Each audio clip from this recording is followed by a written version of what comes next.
आपने बॉलीवुड और हॉलीवुड की कई हॉरर फिल्में देखी होंगी। उन्हें इस तरह बनाया जाता है कि वो हकीकत जैसी नजर आती हैं। फिल्म की मिस्ट्री और हॉरर पार्ट लोगों को खूब डराता है। पर आज हम आपको एक ऐसी कहानी सुनाने जा रहे हैं जो कभी फिल्म का रूप ही नहीं ले पाई।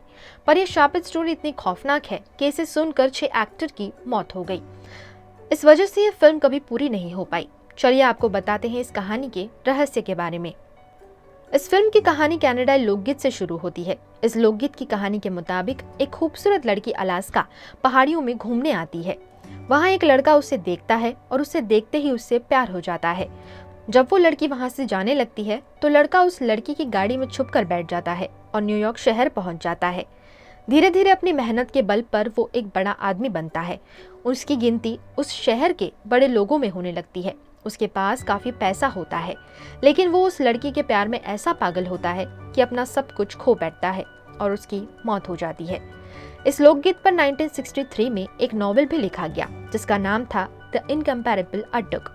इसे मार्जकाई रिचलर ने लिखा था। 1977 में कनाडाई फिल्म डायरेक्टर नॉर्मन जेविन्सन ने उस समय के मशहूर स्क्रिप्ट राइटर टॉड कैरल को इस पर फिल्म स्क्रिप्ट तैयार करने को कहा। टॉड को स्क्रिप्ट लिखने में पूरे 2 साल लगे। 1979 में फिल्म की स्क्रिप्ट फाइनल हुई। इसके बाद फिल्म के हीरो के लिए सबसे पहले कॉमेडियन एक्टर जॉन बेलुशी का नाम फाइनल हुआ।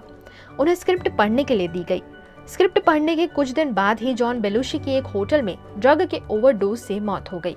उनकी इस रहस्यमय मौत ने कई सवाल खड़े कर दिए, लेकिन किसी का जवाब नहीं मिल सका।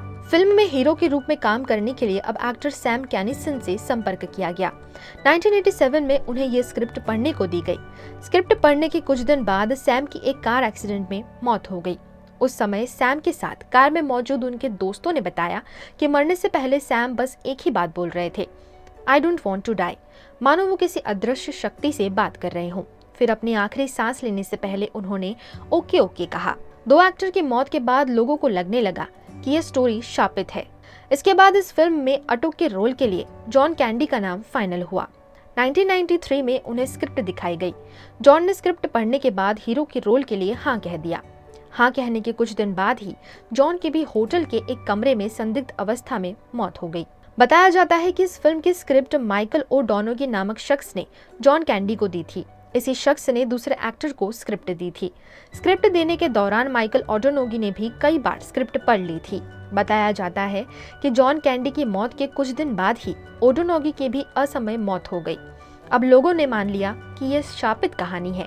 लगातार होती मौत के बाद डायरेक्टर ने स्क्रिप्ट में कुछ बदलाव किया। इसके बाद इस स्क्रिप्ट को एक्ट्रेस क्रिस फॉर्ले को पढ़ने के लिए दिया गया। उन्हें यह स्क्रिप्ट अच्छी लगी और उन्होंने अतीत की घटनाओं को नजरअंदाज कर फिल्म में काम करने के लिए हामी भर दी।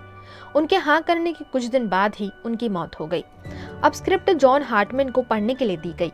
उन्होंने भी स्क्रिप्ट पढ़ने के बाद काम करने के लिए हाँ कहा, लेकिन कुछ दिन बाद संदिग्ध परिस्थितियों में उनकी भी मौत हो गई। इन दोनों मौत के बाद इस फिल्म प्रोजेक्ट को हमेशा के लिए बंद कर दिया गया।